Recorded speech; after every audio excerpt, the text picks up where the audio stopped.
জিনিসের উপরে তিন জিনিসকে যতক্ষণ পর্যন্ত আমার গোলামেরা প্রাধান্য না দিবে ততক্ষণ পর্যন্ত তারা মুমিন হইতে পারবে না। তারা অপেক্ষা করুক, তাদের উপরে আমি আল্লাহ তাআলার আযাব অতি শীঘ্রই আসবে।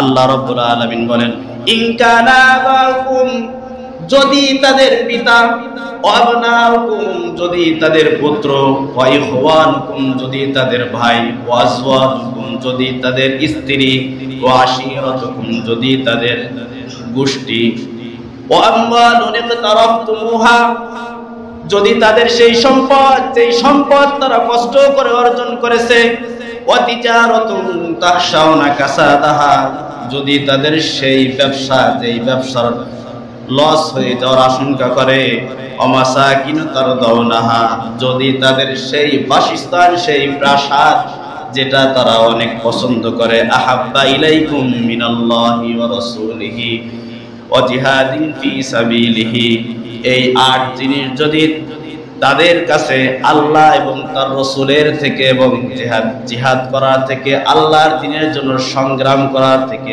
এই 3 জিনিসের উপরে বেশি প্রাধান্য দেয়, আল্লাহ তাআলা বলেন ফাতারাব্বাসু, তারা যেন অপেক্ষা করে, হাত্তা ইয়াতি আল্লাহু বিআমরি, অবশ্যই তাদের উপরে আমি আল্লাহ রাব্বুল আলামিনের আযাব এবং গজব আসবে। নাউজুবিল্লাহ পড়ে।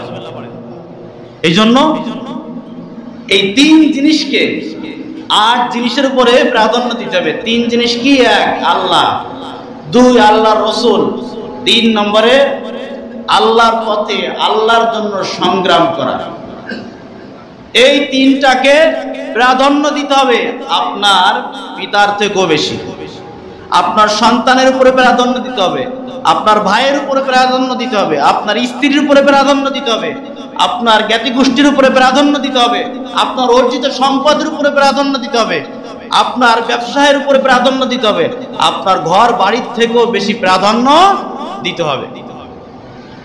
কথাটা যিনি বলছেন তিনি কে?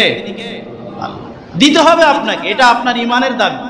আল্লাহ তাআলা বলছেন আমাকে, আমার রাসূলকে এবং আমার রাস্তায় সংগ্রাম করাকে সব কিছুর উপরে প্রাধান্য দিতে হবে,